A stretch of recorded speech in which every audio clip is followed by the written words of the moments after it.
Women's Day. And this is a global occasion which celebrates the social, economic, cultural, and political achievements of women. Tomorrow is 8th of March, and that is why today the Women's Cell of T.H.K. Jain College has organized this webinar to observe the International Women's Day through a talk titled as A Room with a View, Women's Voices in Literature, which will be delivered by today's honorable speaker, Professor Chandrani, and it will be followed by an interactive session. Dr. Chandrani is an associate professor in the Department of English of St. Xavier's College, Kolkata, and has served as HOD in English from 2009 to 2013.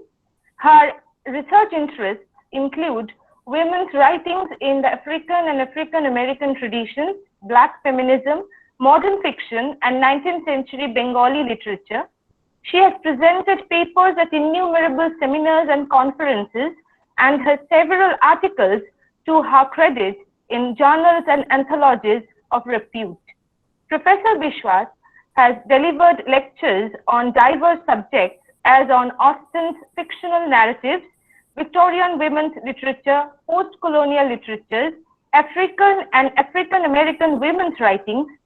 She has delivered lectures as a resource person at various conferences organized by Institute of Advanced Research, Shimla, International Conference on Post-Colonial Literature, Department of English, University of Calcutta, conference organized by Society for Victorian Studies, American Study Circle, American Center, lecture to Australian Studies in Educational Exchange Program, conversation with author Rustin Bond, panelist and moderator at seminar on celebrating 200 years of Emily Bronte at Diamond Harbour Women's University, delivered talks on the future of English studies in Doordarshan Bangla and several other academic platforms.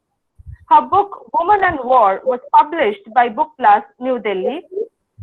Among her many publications are Rethinking English, Literature or Culture Studies, the English Department of the Future in Narrating the Trans Nation, the Dialectics of Culture and Identity, Kolkata, the Uncharted Territory, a comparative study of Toni Morrison's The Bluest Eye and Buchi M. Cheetah's The Slave Girl in Anxiety, Influences and After, Critical Responses to Post-Colonialism, Neo-Colonialism, Worldview Publication, New Delhi, Strugglers and Survivors, The Saga of the New Women in Buchi M. Cheetah's Second Class Citizen and Gwendolyn in New Literatures in English, edited by Ketoki Dotto, published by The Book World, Kolkata. Her recent publications include in Alice Walker's The Color Purple, regarding the politics of race and gender in Alice Walker's The Color Purple, Critical Perspectives, edited by Devlina Das, published by Pencraft International, New Delhi, article entitled Desire and Dharma, a study of the representation of fallen women in the novels of Bankim Chandra, anthologized in Unveiling Desire, Fallen Woman in Literature, Culture and Films of the East, edited by Devlina Das and Colette Morrow, forward by Nawal El Sarawi, published by Rutgers University Press, New Brunswick, Camden. An article entitled Reworking the Gothic in Emily Bronte's Wuthering Heights, An Enigma Called Emily, Reassessing Emily Bronte After 200 Years, edited by Windrila Ghosh, the Department of English, Diamond Harbour Women's University, published by Avenel Press, Kolkata. Ralph Ellison, The Invisible Man in the American Novel, From Hawthorne to Heller, Cultural Context and Critical Perspectives, edited by Ashok K. Mahapatra, Pritha Chakraborty, and Shravani Banerjee Mukherjee, published by Macmillan Education, Delhi. Dr. Biswas has also been a guest lecturer in the Department of English, Center for Language, Literature and Culture Studies, School of Languages of Jawaharlal Nehru University, New Delhi, and in the Department of English of University of Calcutta. Currently, Professor Biswas is a visiting faculty in the Department of English of St. Xavier's Xavier University, Kolkata. It is also a great occasion to note that Dr. Biswas has been selected for the Women Empowerment Award from GSM Group in the field of education. And if I'm not wrong, today only she is going to receive the award. Many congratulations to you, ma'am. Congratulations. So in this occasion, I am Angelou Sengupta, one of the members of Women's Cell of T.H.K. Jain College and in charge of the Department of English. Welcome our Honorable Speaker, Dr. Chandrani Biswas, our respected Principal Ma'am, Dr. Moushami Sengupta, conveners of Women's Cell, Professor Swara Thakkar and Professor Anindita Chattopadhyay, member of Women's Cell, Professor Dipan Dotto, other faculty members of this college, and of course, our dear students in this program. Now, I would like to hand over this session to our Principal Ma'am, and I would request our respected Principal Ma'am to say a few words to inaugurate the session. Thank you, Angelou, for your nice introduction. Good afternoon, everyone. First of all, I would like to congratulate all the respected ladies present here today. A very happy Women's Day in advance. With an aim of observing International Women's Day that falls on 8th of March every year, our Women's Cell of the college has arranged a talk on the theme, A Room with a View, Women's Voices in Literature. We are pleased to receive amongst us Dr. Chandrani Biswas, Associate Professor of Department of English of St. Xavier's College, Kolkata, as the Honorable Speaker of the session. I welcome Dr. Biswas in a very special way. Thank you, ma'am, for being with us. I welcome all the faculty members, staffs, and students present here today to attend this webinar. Now, International Women's Day is celebrated all over the world. It is of celebrating the social, economic, cultural, and political achievements of women. To this day, when we look back at the achievements and contributions that women have made in various fields, be it academics, politics, we are amazed how beautifully they have played their role as leader and helped in the progress of our nation. I can mention a name of Savitribai Phule, who was an educationist and also the first female teacher of India. If I talk about the leadership, then I must mention the contribution of women who stand at the front lines of the COVID-19 crisis. The healthcare workers, the caregivers, all are in the forefronts of humanity's battle against COVID-19. The science of vaccine against coronavirus is also led by women. So keeping all in this mind, this year International Women's Day celebration theme, as set by UN, is Women in Leadership, Achieving an Equal Future in a COVID-19 World. In this context, I might mention of National Women's Day, which is basically celebrated, observed in India, that falls on 13 February, the birthday of Sarojini Naidu. Sarojini Naidu was one of the prominent figures of India's struggle movement against British. She was famous for her literary contribution. For her poetry, she earned the title Nightingale of India. So Women's Day is a very, very special day for all of us when we recall all these memories, when we recognize the achievements of the women.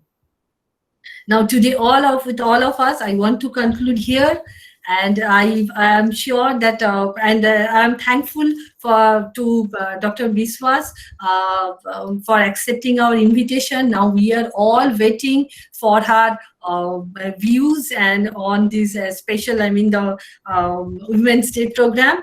And I welcome ma'am once again to this institution, to this webinar.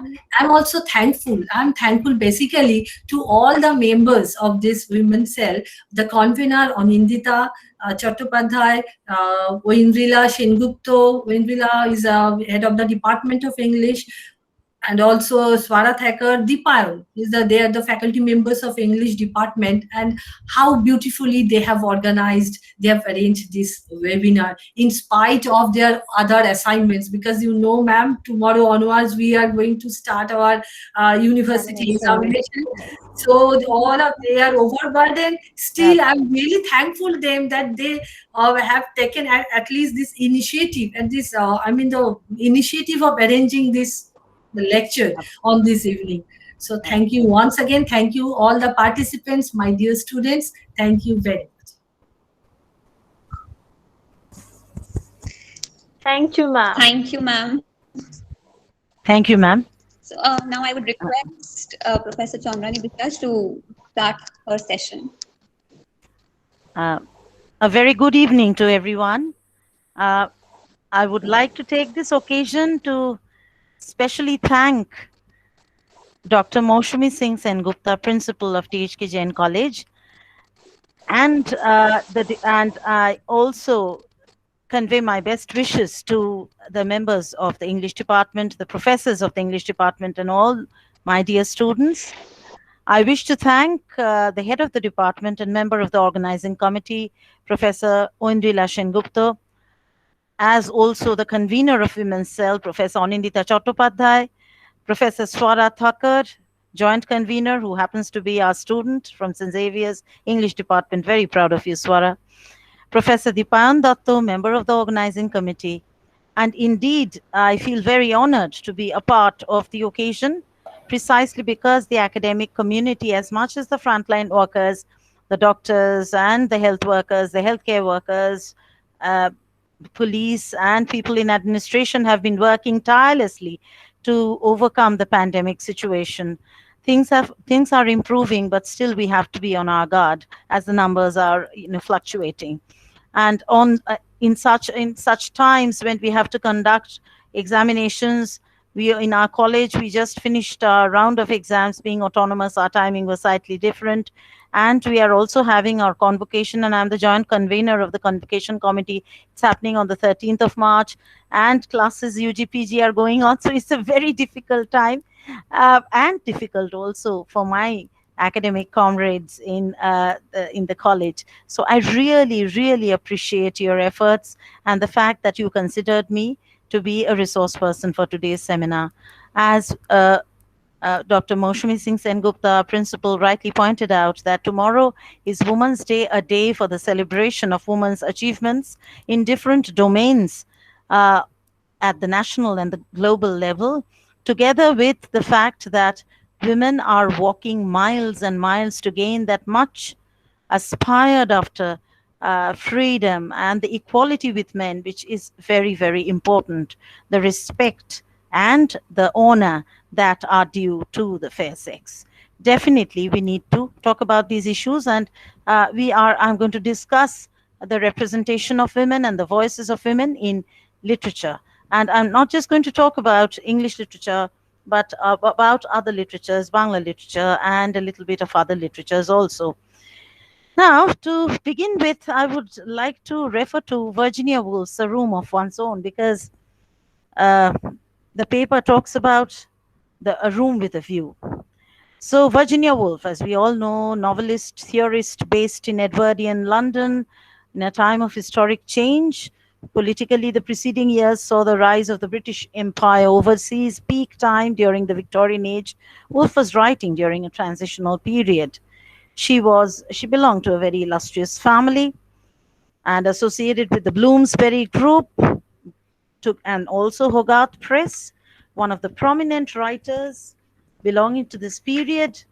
In fact, Woolf's focus in this very celebrated essay in Women is Woman and Fiction, and specifically the obstacles faced by any woman who aspires to become an artist, as the obstacles are often insidious, psychological conditions created by a society dominated by men. So Woolf employs a narrative gifts to make that in their intangible living realities emotionally present to the readers.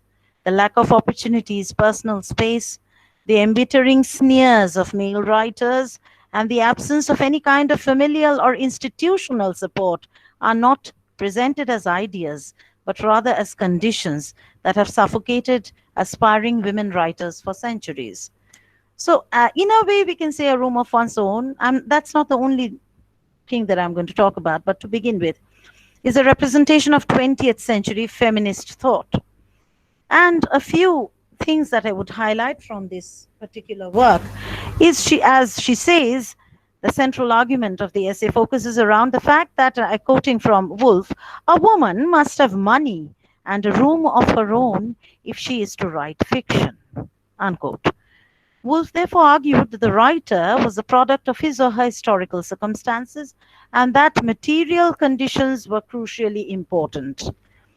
And she gives us numerous examples, and I want to just cite a few examples from her work, where we see how terrible the gender divide was, even for an established writer of her times, when she went to deliver a lecture at Oxbridge, and she was walking on the green path, and one of the supervisors over there pointed out that as a woman and a visitor, she cannot walk on that green section of the path leading to the library. She has to take the gravel path.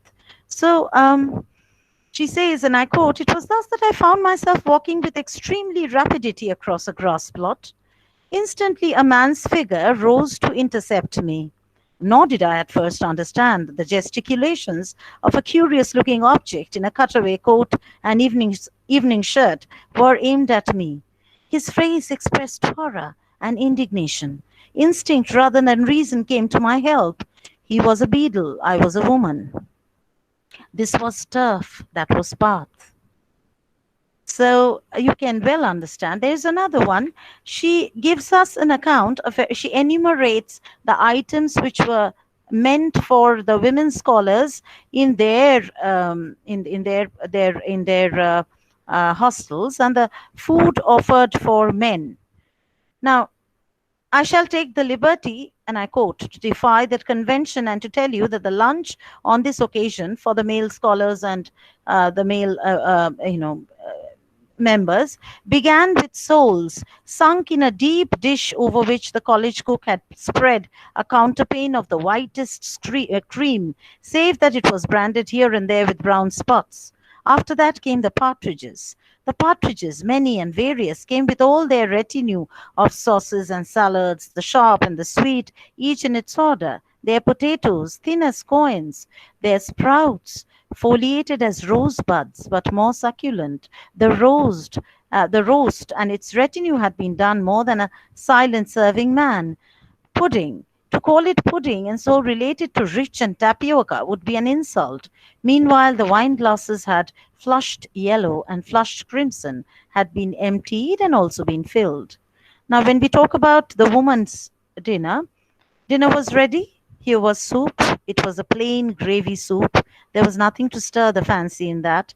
One could have seen through the transparent liquid any pattern that there might have been on the plate itself, but there was no pattern. The plate was plain. Next came beef with its attendant greens and potatoes, a homely trinity suggesting the rumps of cattle in a muddy market, and sprouts curled and yellowed at the edge and bargaining and cheapening, and women with string bags on Monday morning. Prunes and custard follow. And if anyone complains that prunes, even when mitigated by custard, are an uncharitable vegetable, stringy as a miser's heart, and exuding a fluid that as might run in a miser's veins, it was awful. Biscuits and cheese came next, and here the water jug was liberally passed round, for it is the nature of biscuits to be dry, and these were biscuits to the core. Now, what I want to point out, and what Virginia Woolf probably wants to say, is there is always a categorical distinction that is meted out to women and to men in society in a patriarchal culture, because even when later on Virginia Woolf visits the library, the London Library, she takes up Professor Trevelyan's History of England, and she finds the position of women where she cites the instances of wife beating, which was a recognized right of man and was practiced without shame by high as well as low. Similarly, the historian says the daughter who refused to marry the gentleman of her parents' choice was liable to be locked up, beaten, and flung about the room without any shock being inflicted on public opinion.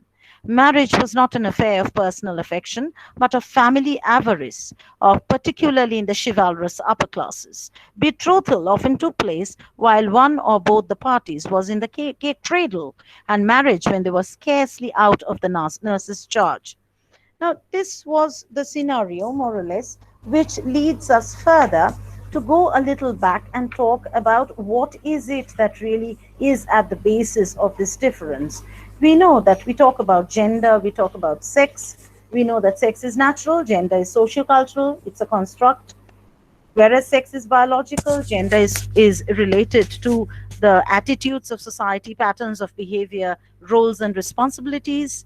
Sex is constant, gender is variable. Right. Anne Oakley, who was among the first few feminist scholars to use this concept, says that gender is a matter of culture. It refers to the social classification of men and women into masculine and feminine. That people are male and female can usually be judged by referring to the biological evidence. That they are masculine or feminine cannot be judged in the same way. The criteria are cultural, differing with time and space.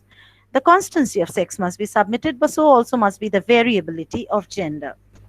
In this regard, why talk about only Woolf? We can go back in time and see what Aristotle says. Aristotle called the male principle active and the female passive.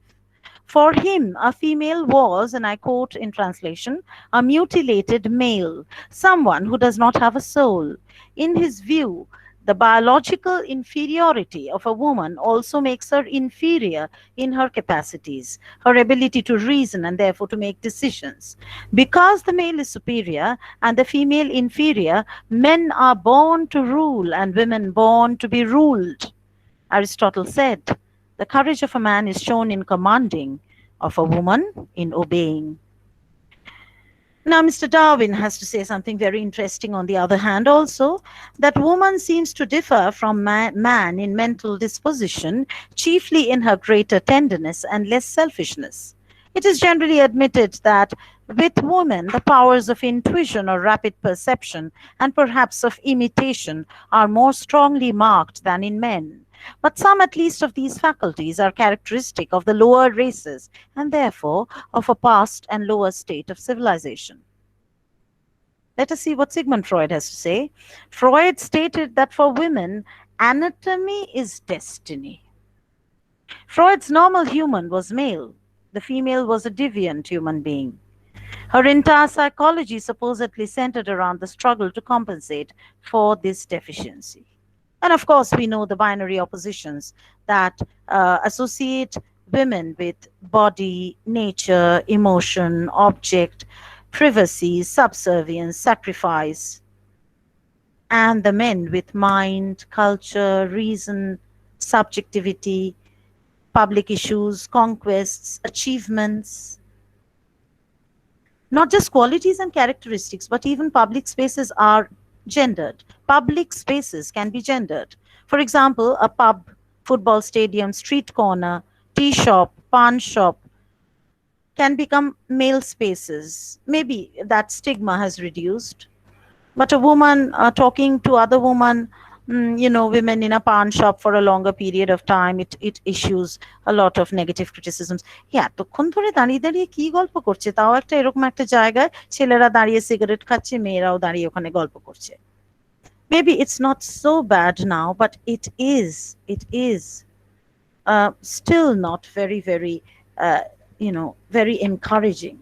In terms of gender relations, when we are talking about general things, we find that the term gender relations, as we know, refers to the relations of power between men and women, which are revealed in a set of practices, ideas, representations, including the division of labor, roles, and resources between women and men, and ascribing them to different abilities. Gender relations are both constituted by and help constitute these practices and ideologies in interaction with other structures of social hierarchy, such as class, caste, and race. They may be largely seen as being socially constructed and is variable over time and space. Gender relations are, to a large extent, relations of dominance and subordination because of the reasons that I stated. Women are usually expected to be subservient at home and continue to be subservient outside, as has been pointed out by Claudia von Werwolf in her work.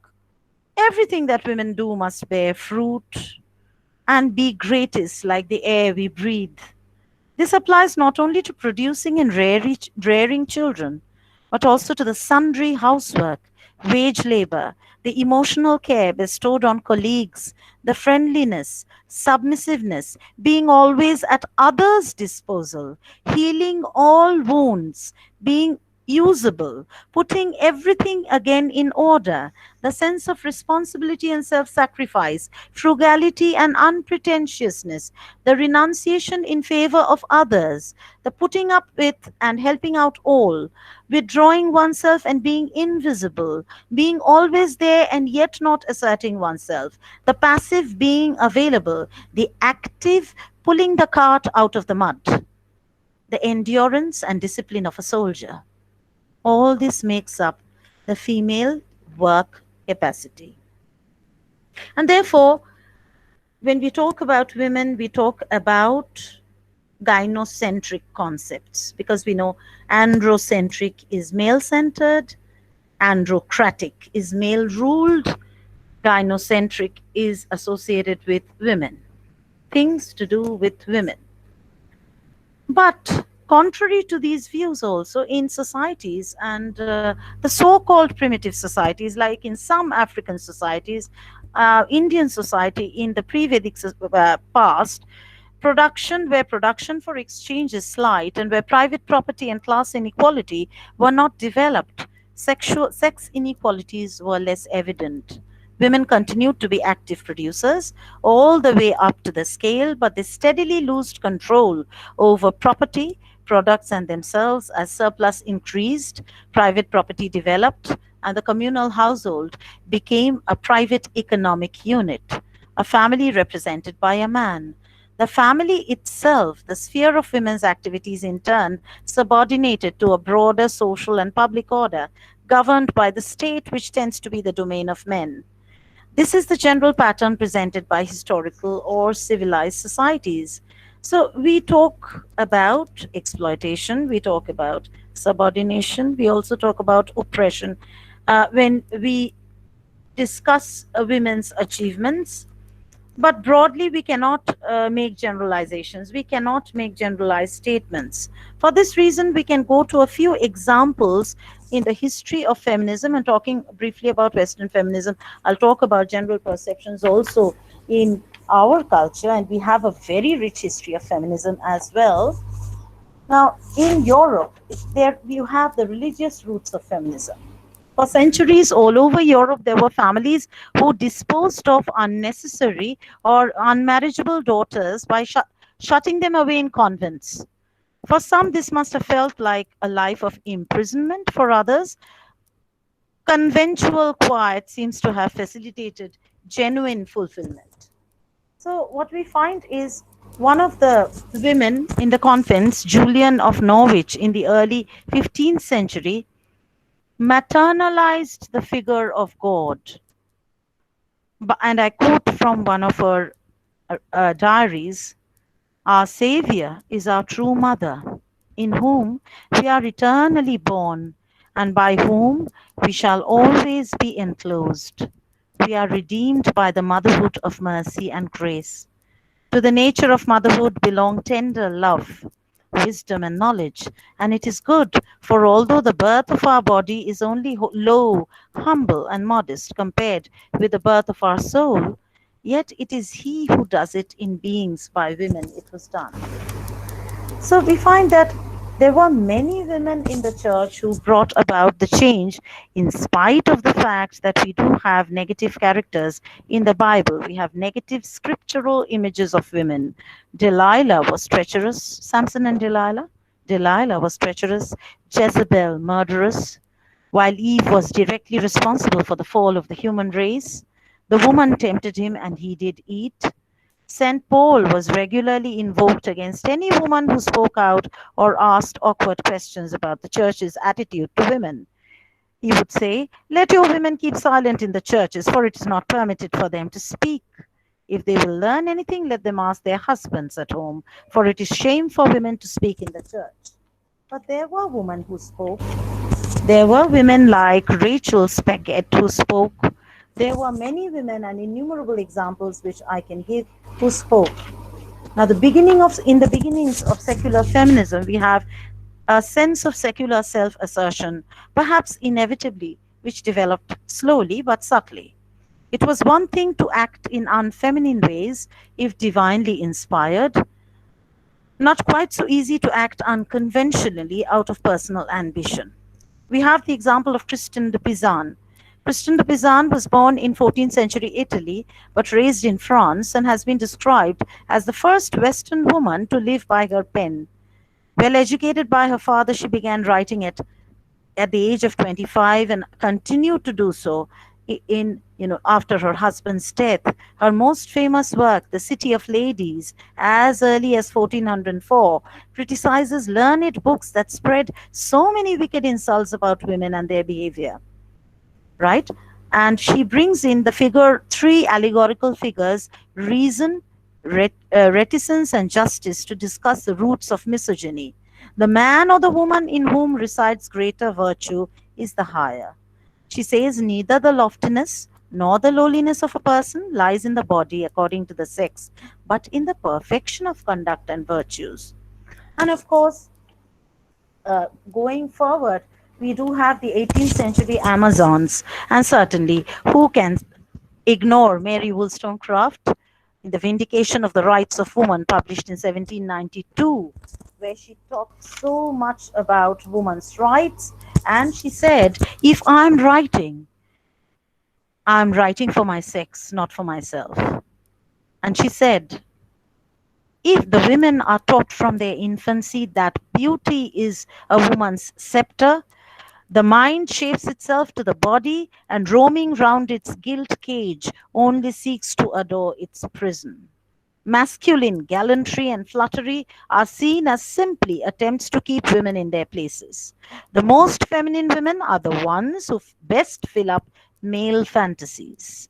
Femininity, she argues, is too often an artificial, class-based construct, no more than an anxious determination or demonstration of gentility or would-be gentility. Girls learn how to be a woman when they are hardly more than babies. As they grow older, in the absence of any alternative, they exploit this femininity.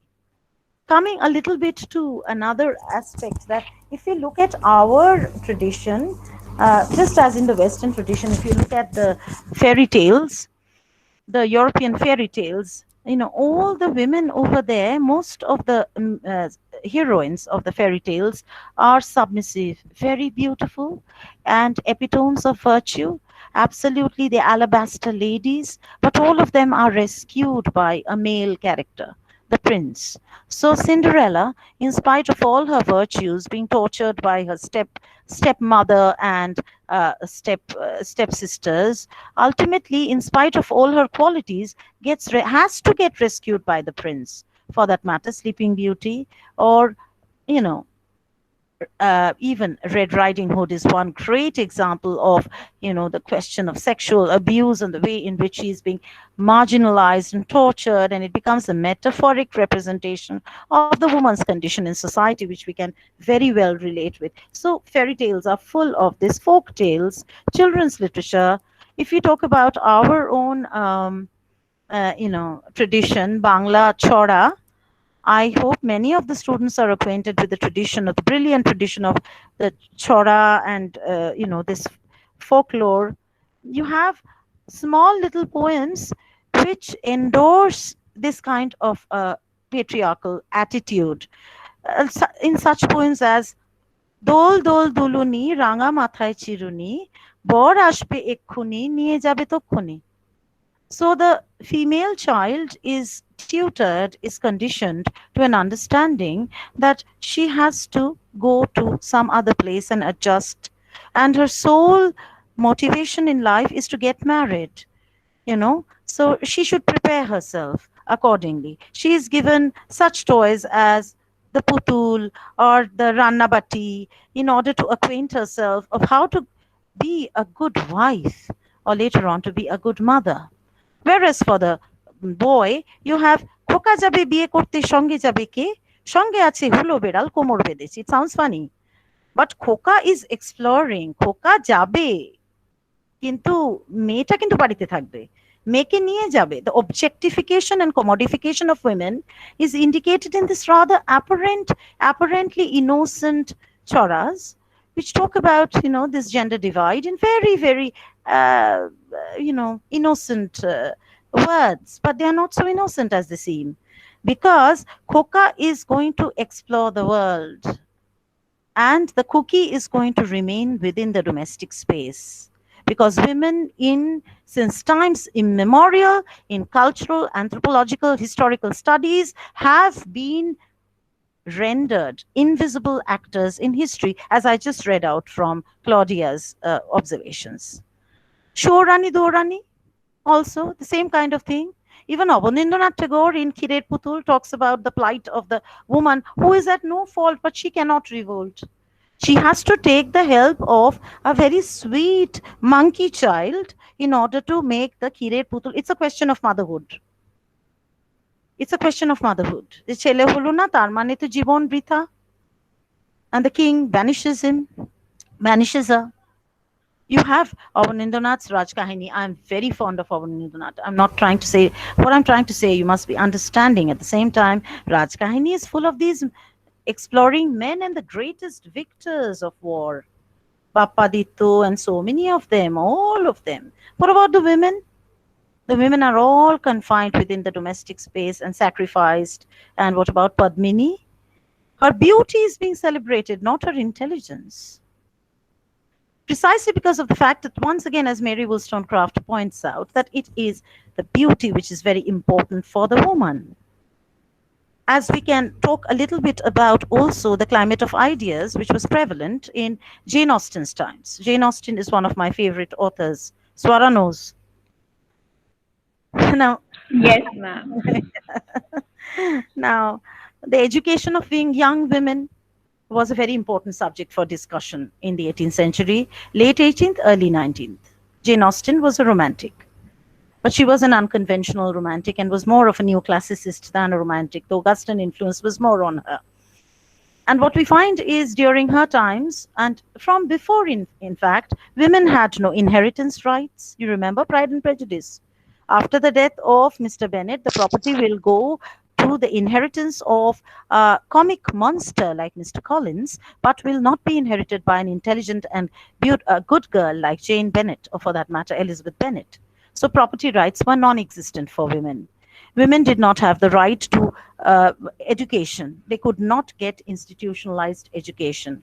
They also did not have any right to vocation, that is to earn. Then what kind of lives did they lead?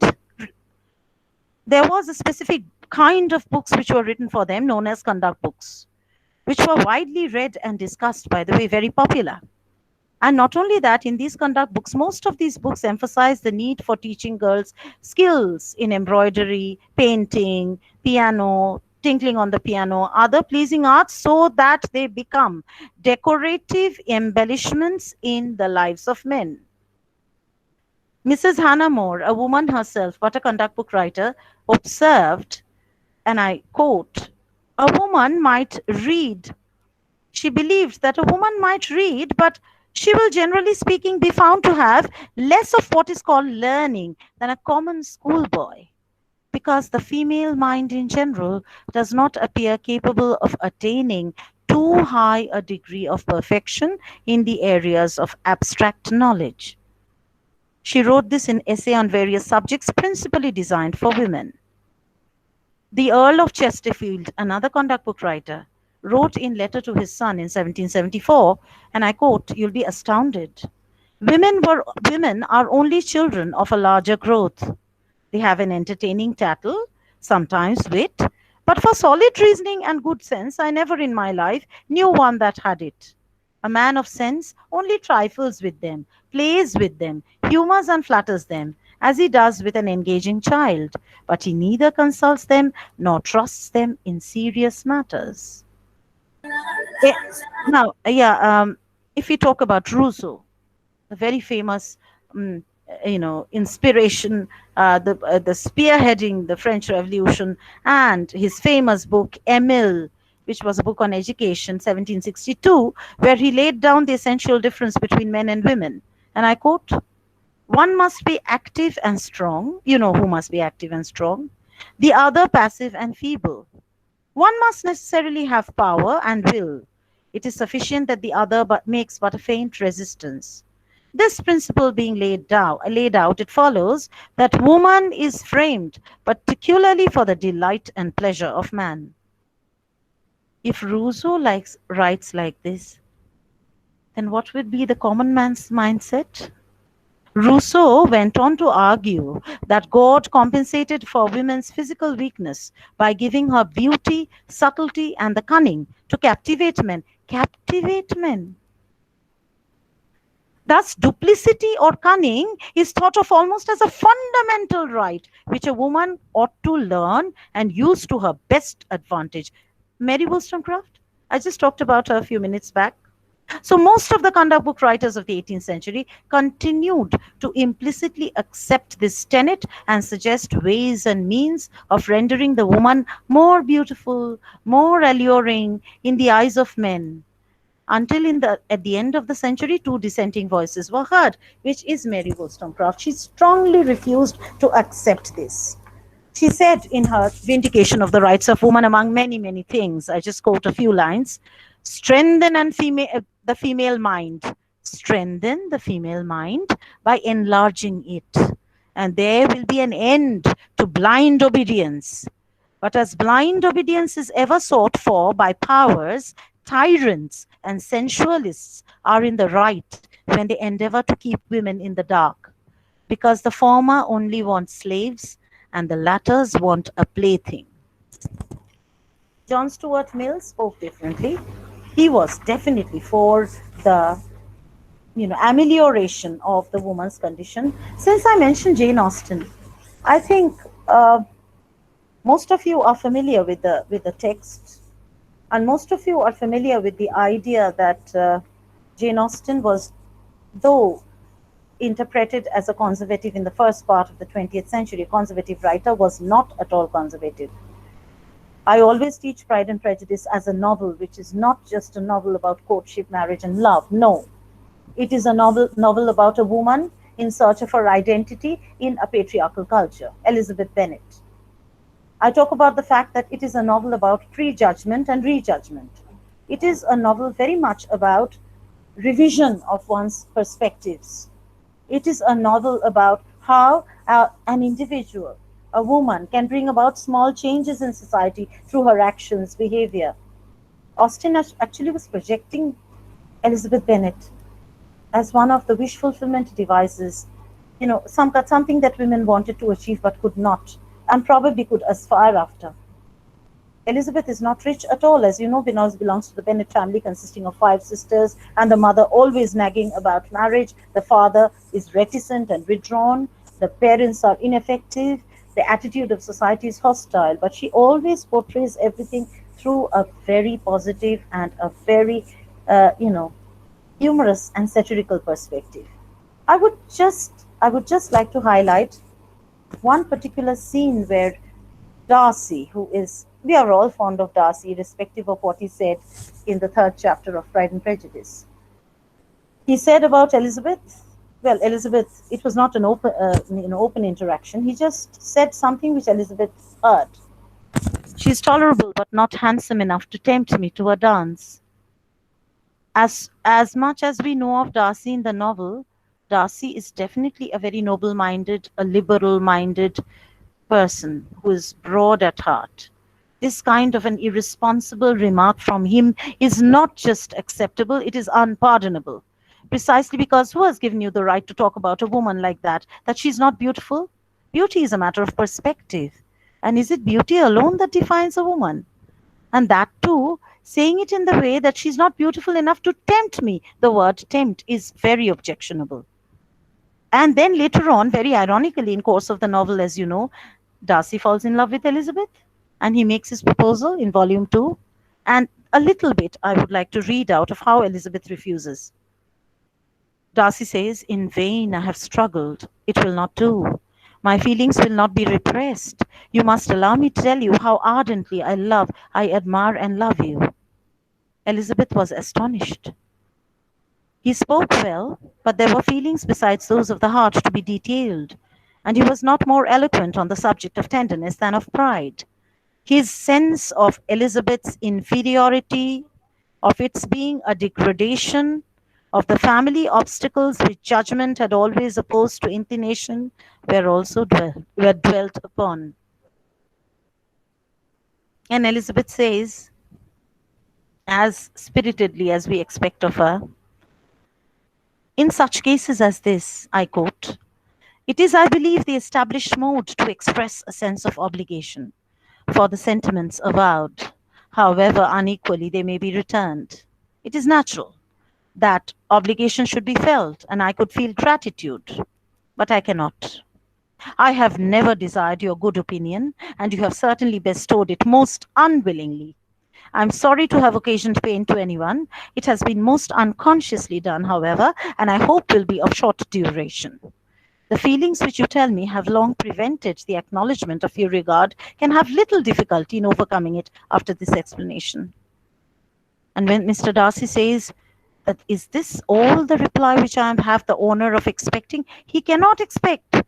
As an aristocrat, he cannot expect that a woman belonging to the upper class gentry is doing a favor by making an offer of marriage. Any other suitor may not come her way. And Elizabeth says, "I might as well inquire, why, with so evident a design of offending and insulting me, you chose to tell me that you like me against your will, against your reason, and even against your character? Was not this some excuse for incivility, if I was uncivil?" Now, for a woman of her times, who does not have property rights, who does not have education in the sense that we understand education today, who does not have access to a vocation, talking in this way, I think Jane Austen was definitely making a radical departure from the portrayal of the women characters of her times, because I'm so happy that Elizabeth is not so beautiful. She is not a paragon of virtue, but she's intelligent, courageous, compassionate, sensitive, and kind, and she knows how to judge people, though she makes errors in judgment also. She is not like her literary predecessors of those beautiful women in those wonderful gowns and finery, fainting at the drop of a hat, with a romantic readiness and delicate fragility which male members of society expect them to be having. And just like Pamela, who gets married with a person who wanted to rape her in Richardson's Pamela, or Clarissa for that matter, or even Fanny Burney's novel on heroines. I mean, it is not acceptable, at least not acceptable to us. Now, we can talk about Simone de Beauvoir a little, where women have been portrayed as the other. You are acquainted with the question of the psychological idea of the dominant self and the other. And Simone de Beauvoir says in her Second Sex, "When man makes of woman the other, he may then expect her to manifest deep-seated tendencies towards complicity. Thus, woman may fail to lay claim to the status of subject because she lacks definite resources, because she feels the necessary bond that ties her up to man, regardless of reciprocity, and because she is very often well pleased with her role as the other." Beauvoir said, "One is not born, but becomes a woman." And she also talks about the master-slave dialectic, which she borrowed from the Heideggerian Mitsein, the concept of being with other. In the relationship between men and women, Beauvoir borrows this neologism from Martin Heidegger's magnum opus, Being and Time. Right? So, the woman is always the other, like a colonial subject. there are radical feminists. If you talk about the question of mothering, I have a very interesting concept that I found while teaching Beloved. I love Morrison's novels. In fact, my thesis was also on Morrison and Emecheta. Uh, Morrison has talked about the question of devouring motherhood in Beloved, a novel which is based on slavery and uh, the American society's marginalization of the black woman subject. Now, I just thought of bringing in the Marxist dimension, where motherhood, which is always considered to be something that a woman should definitely go through. It's beautiful, no doubt. It's beautiful. It's a beautiful experience. I'm not definitely not undermining motherhood, being a mother myself. I love being a mother. It's a beautiful thing. But there is no need to ritualize, mystify, and institutionalize motherhood in this way, because Adrian Rich says motherhood is dangerous to women because it continues the structures within which females must be women and mothers, and conversely, because it denies to females the creation of a subjectivity and world that is open and free. That is one view of motherhood. And in Beloved, we see how Seth, who is the central protagonist of the novel, how Seth, who is the central protagonist of Toni Morrison's Beloved, kills her newborn child as she is pursued by her white plantation owners on her escape from the white plantation because of inhuman torture. She kills her daughter precisely because she cannot tolerate the idea of the daughter facing the same future like her in this society, in a white dominant culture and black patriarchy. So, this was about a real life woman called Margaret Garner, who lived in a little neighborhood just outside Cincinnati, and she had killed her children just because she thought that it's not worth living in this world, especially when we are wanting to be free and yet we cannot be free.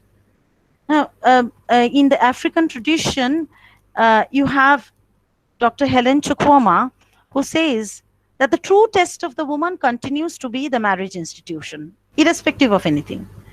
And she observes that in this closed in arena, every married woman is to fight out her survival as an individual. The marriage paradox lies in the fact that it is both sublimating and subserving. Through it, a woman attains a status acclaimed by society and fulfills a biological need of procreation and companionship. Through it, too, the woman's place of second rate is emphasized, and too easily she is lost in anonymity to the enhancement and benefit of the household. Now, here in this regard, we have many instances of women, even black women, who do not want to be a shadow of a wife, because I'm referring to one of Buchi Emecheta's novel, Bride Price, from where Akuna, who is the central protagonist, discovers on the official day of her womanhood that she is merely a commodity. She is just a commodity. A mother who has produced a daughter can convince the father that don't worry, though you have got a daughter, you will get a healthy bride price. Because bride price is something which is very common among people in African societies, chiefly the Yoruba and the Igbo clans in Nigeria. This is, but Flora Nwapa, one of her contemporaries of Buchi Emecheta, she in her novel One is Enough deals with the protagonist Amaka's decision, where Amaka says, I don't want to be a wife, a mistress. Yes, with a lover, yes, I'm agreeable to stay. There is something in that word wife that does not suit me. As a wife, I'm never free. I'm a shadow of myself. As a wife, I'm almost impotent. I'm in prison, unable to advance in body or soul. Something gets hold of me as a wife and destroys me. When I rid myself of Obiora, things started working for me.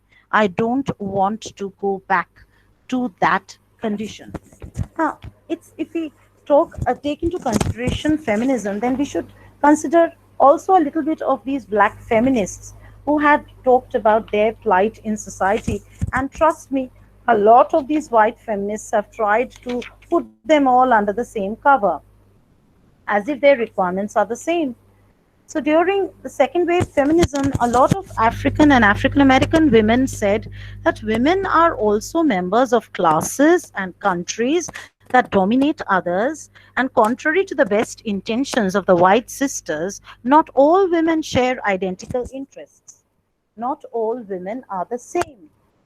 And trust me, even among women writers, there have been issues of not getting the chance to get published, not getting the chance of getting enough readership by a curious racist and sexist conspiracy.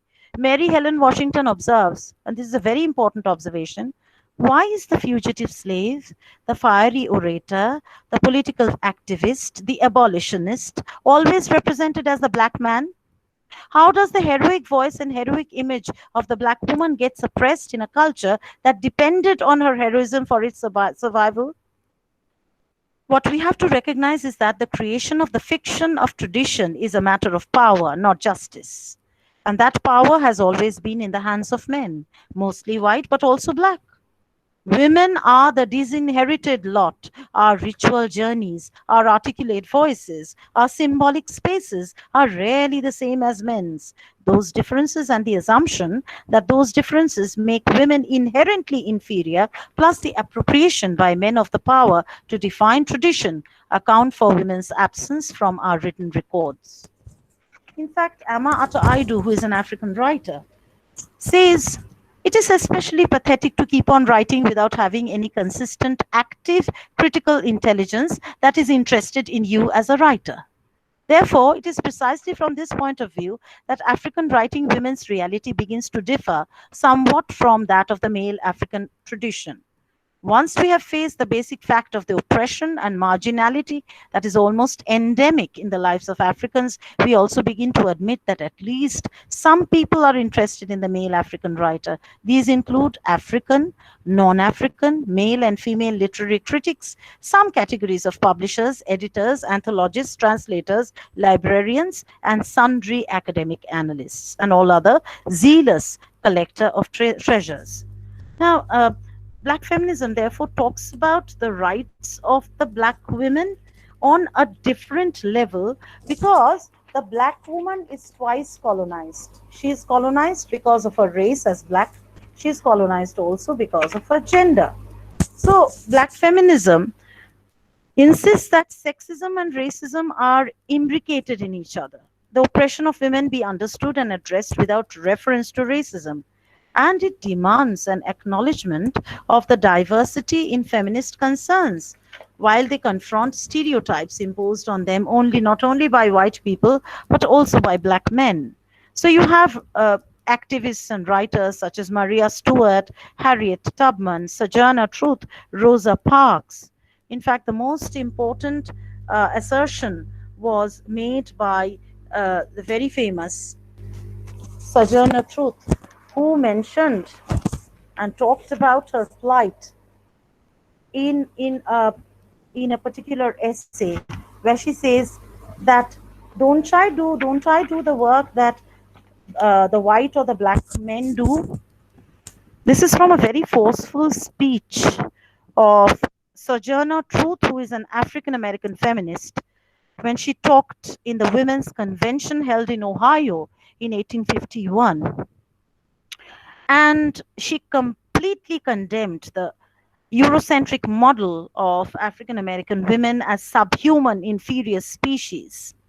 And talking about gender empowerment, she said, this is the name of the speech, very famous one, "Ain't I a woman?" I quote. "Nobody ever helps me into carriage, or over mud puddles, or gives me any best place. And ain't I a woman? Look at me. Look at my arm. I have plowed and planted and gathered into barns, and no man could head me. And ain't I a woman? I have borne 13 children and seen most of all sold off to slavery. And when I cried as a mother with my mother's grief, none but Jesus heard me. And ain't I a woman?" So I think, and there are so many others other black writers during Harlem Renaissance who have made so much of a difference. My favorite, Toni Morrison, Alice Walker, Gwendolyn Brooks, Mary Evans, Amata Aidu, Maya Angelou, Rita Dove, and Toni Kate Bambara, Zora Neale Hurston, so many of them. Recently, Octavia Butler writing science fiction. A beautiful poem. You would love the poem. This poem is called Still I Rise from Maya Angelou. You may write me down in history with your bitter, twisted lies. You may trod me in the very dirt, but still like dust I rise. Does my sassiness upset you? Why are you beset with gloom? 'Cause I whack like I've got oil wells pumping in my living room? Just like moons and the suns, with the certainty of tides, just like hopes springing high, still I rise. Did you want me to see me broken, bowed head and lowered eyes, shoulders falling down like teardrops, weakened by my soulful cries? Does my haughtiness offend you? Don't you take it awful hard, 'cause I laugh like I've got gold mines digging in my own backyard. You may shoot me with your words. You may cut me with your eyes. You may kill me with your hatefulness, but still like air I rise. Out of the huts of history's shame I rise. Up from a past that's rooted in pain I rise. I'm a black ocean leaping and wide. Welling and swelling I bear in the tide. Leaving behind nights of terror and fear I rise. Into a daybreak that's wondrously clear I rise. Bringing the gifts that my ancestors gave. I am the dream and the hope of the slave. I rise, I rise, I rise. I would just like to close my lecture with a reference to there are so many of the great male writers as well as the female writers who have written about women in our tradition, but I would just refer to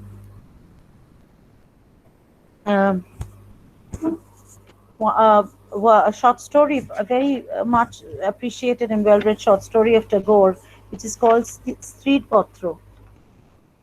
And I would like to read out from the last section of the letter, because there are very many episodes. She says, because she's confined within the domestic space and she is a much marginalized and other things, and she writes, তোমাদের গলিকে আর আমি ভয় করি না, আমার সম্মুখে আজ নীল সমুদ্র, আমার মাথার উপর আষাঢ়ের মেঘপুঞ্জ, তোমাদের অভ্যাসের অন্ধকারে আমাকে ঢেকে রেখে দিয়েছিলে, ক্ষণকালের জন্য বিন্দু এসে সেই আবরণ ছিদ্র করে দেখে নিয়েছিল, সেই মেয়েটাই তার আপনার মৃত্যু দিয়ে আমার আবরণখানা আগা গোড়া ছিন্ন করে দিয়ে গেল। আজ বাইরে এসে দেখি আমার গৌরব রাখবার আর জায়গা নেই, আমার এই অনাদৃত রূপ যার চোখে ভালো লেগেছে সেই সুন্দর সমস্ত আকাশ দিয়ে আমাকে চেয়ে দেখেছেন, এইবার মরেছে মেজ বউ। তুমি ভাবো আমি মরতে যাচ্ছি? হয় নেই, অমন পুরনো ঠাট্টা তোমাদের সঙ্গে আমি করবো না। মীরাবাইও তো আমার মতো মেয়ে মানুষ ছিল, তার শিকলও তো কম ভারী ছিল না, তাকে তো বাঁচবার জন্য মরতে হয়নি। মীরাবাই তার গানে বলেছেন, ছাড়ুক বাপ, ছাড়ুক মা, ছাড়ুক যে যেখানে আছে, মীরা কিন্তু লেগেই রইলে প্রভু, তাতে তার যা হবার তা হোক। এই লেগে থাকাই তো বেঁচে থাকা।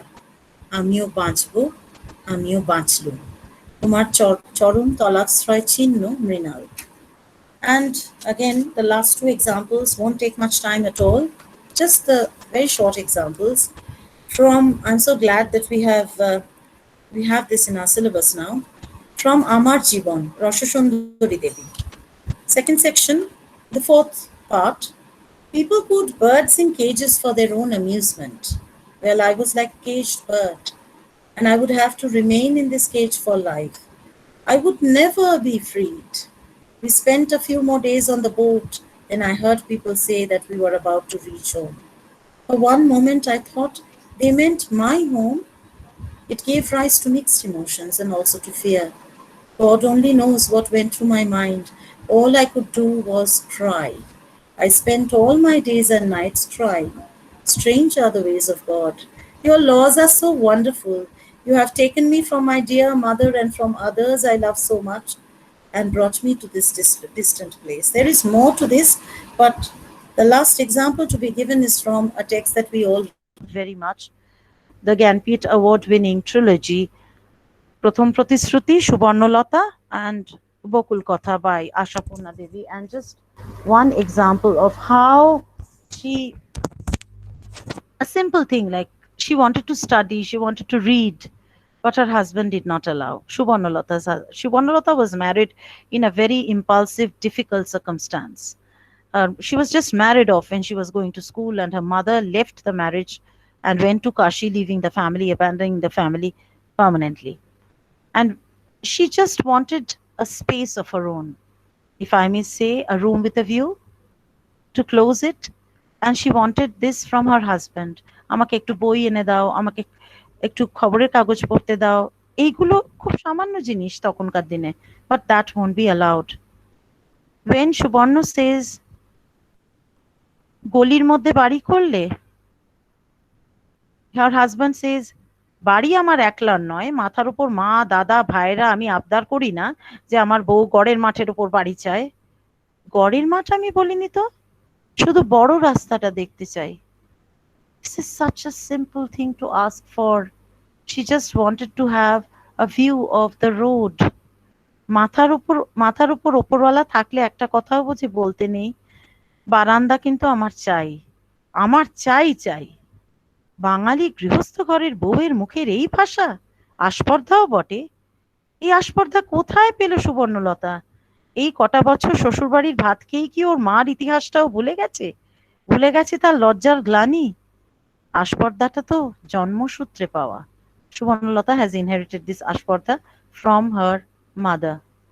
When Subarna gives her away all her ornaments during the marriage of her very, very critical and very, quarrelsome sister-in-law, because her family cannot afford, যাবার আগে গোপনে বিরাজ সুবর্ণলতার হাত ধরে কেঁদে বলেছিল, এতদিন তোমায় চিনতে পারিনি মেজে বউ, কত লাঞ্ছনার কারণ হয়েছি, তুমি দেবী। সুবর্ণর চোখেও জল ছিল। সে বলল, যাক, একজন তবু চিনল আমায়, তবু মনে রাখবো ভূভারতে এসে একটু সার্থক হলাম। On this note, that woman struggles for identity, for honor, for equality, and a view of the road, and a view of her own, is something that makes women strugglers, survivors, and winners. And I would like to see many, many more empowered women to come out from the cross-section of our students to pave the road for a new society, a new dream. On this note, I close. Thank you so much. Thank you, ma'am. It was really insightful and very, very interesting. The different examples that you gave from so many books as well as non-fiction. So that was really amazing. And the compilation was also really interesting. The way you ended, the way you started and the way you ended, it was full circle, that room with the view, this concept. Thank you. Very interesting. Thank So you, now sir. I would request the students to put forward their questions in the chat box.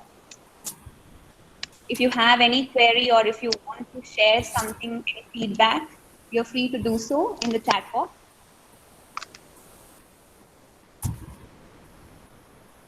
Students, please open up. Do not keep mute.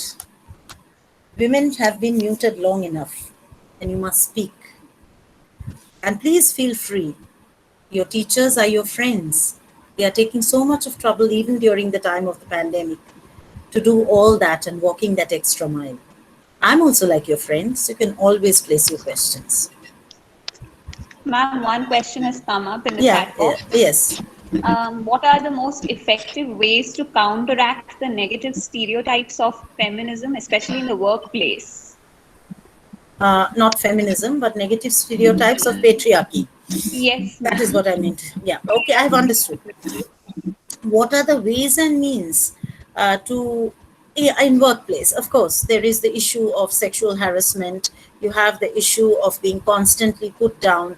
You have the issue of working for long hours and not getting the chance for good promotion. Yes, all these are there, but the only way is to work harder and harder, and at the same time keeping your head high, not compromising or negotiating with any kind of offers, and at the same time speak on the face.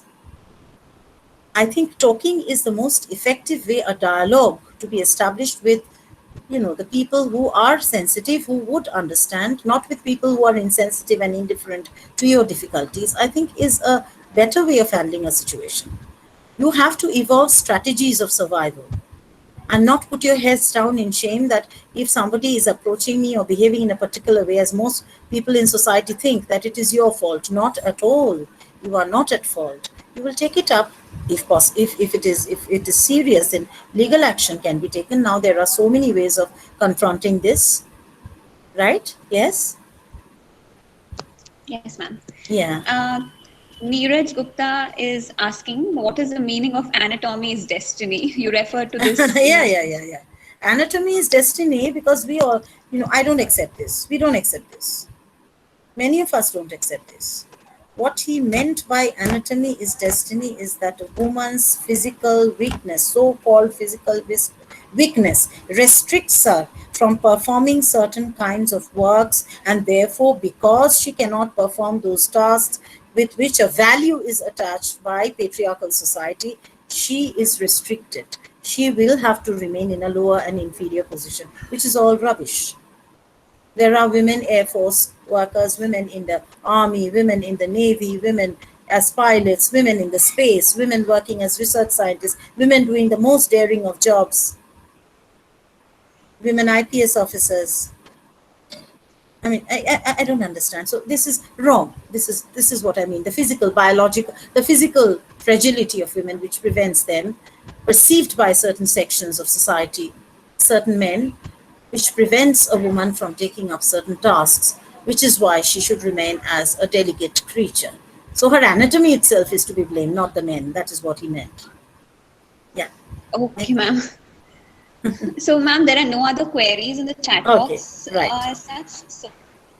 So then I would just request Principal Ma'am to say a few words, and then we'll move on to the official vote of thanks, the formal vote of thanks. Yeah, thank you. Thank you for answering the queries, ma'am.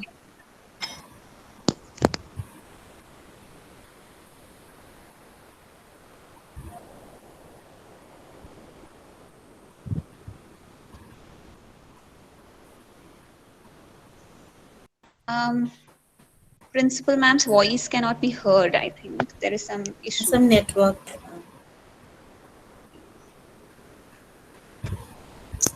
Thank you, ma'am. Am I audible, Swara? Yes, ma'am. Your lecture was very interesting, ma'am. Really, we are very amazed. Really. And previously was here, and at that time also, we have enjoyed your lecture. And this is the second time you are here, and we are hearing to you. Thank you very much. Thank you, ma'am. Thank you so much for giving the opportunity. And I hope that when everything will get normalized, then I'll invite you in our college campus for better interaction with our. Definitely, ma'am. Definitely. Thank you so much. Thank you for giving me the opportunity. Thank you so much. Now I would request Professor Anandita Chattopadhyay to go ahead with the formal vote of thanks.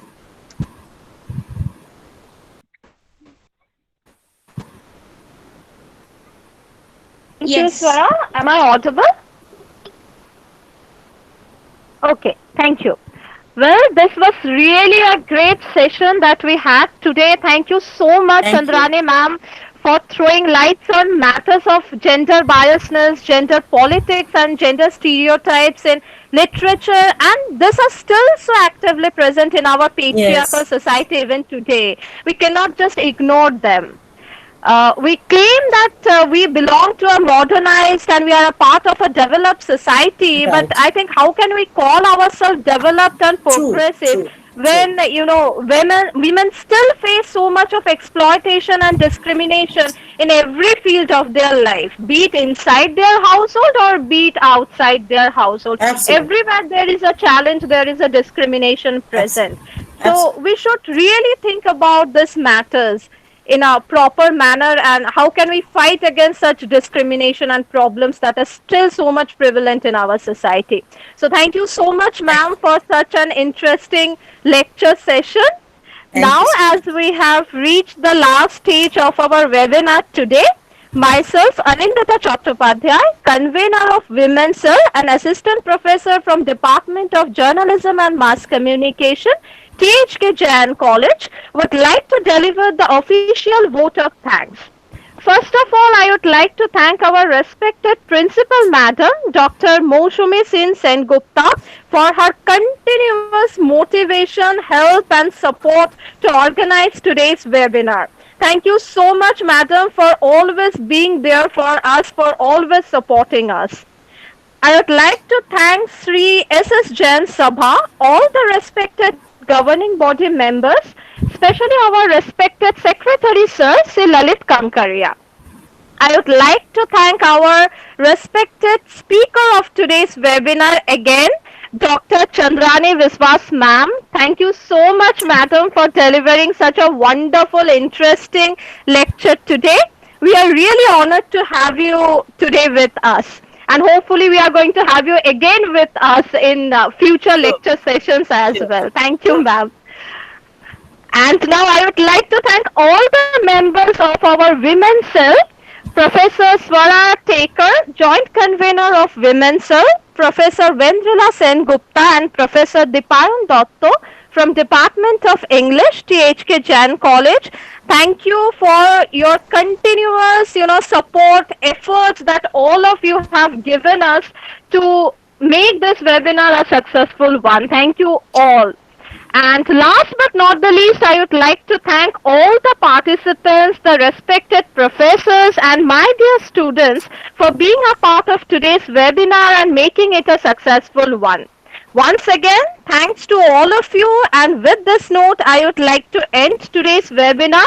And hopefully, we are going to meet soon yet again with another such interesting and innovative program, and hopefully in physical mode, because we are going on having this webinar. Now let's have a seminar also. Let's go back to our old normal mode.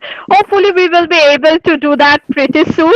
And till then, be positive, all of you. Take care of yourself, all of you. And goodbye from my side. Thank you, all of you again. Thanks. Thanks. Thank you. Thank Thank you, you. Anindita. Thank you. Thank you, everyone. Anindita, should we take the screenshot? Yes, Yes, yes, of course. yes. You should have Yes, yes. taken it already. The Dipayan, you screenshot. should have taken it. Anyway, we are Yes. ready.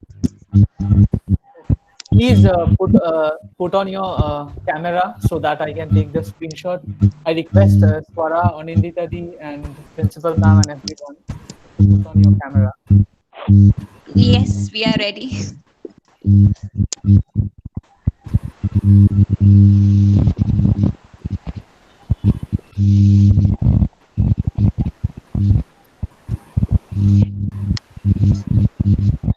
Just a moment.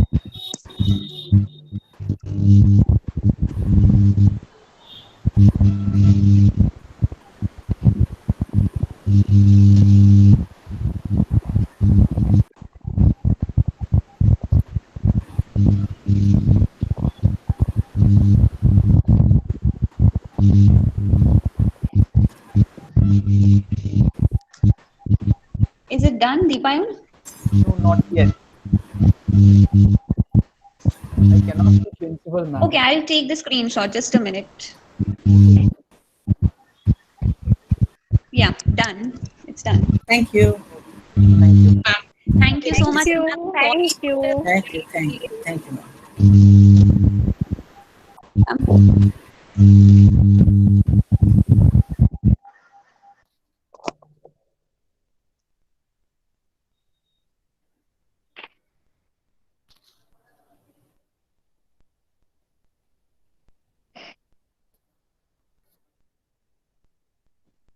Dipayan রেকর্ডিংটা off করে দেবে?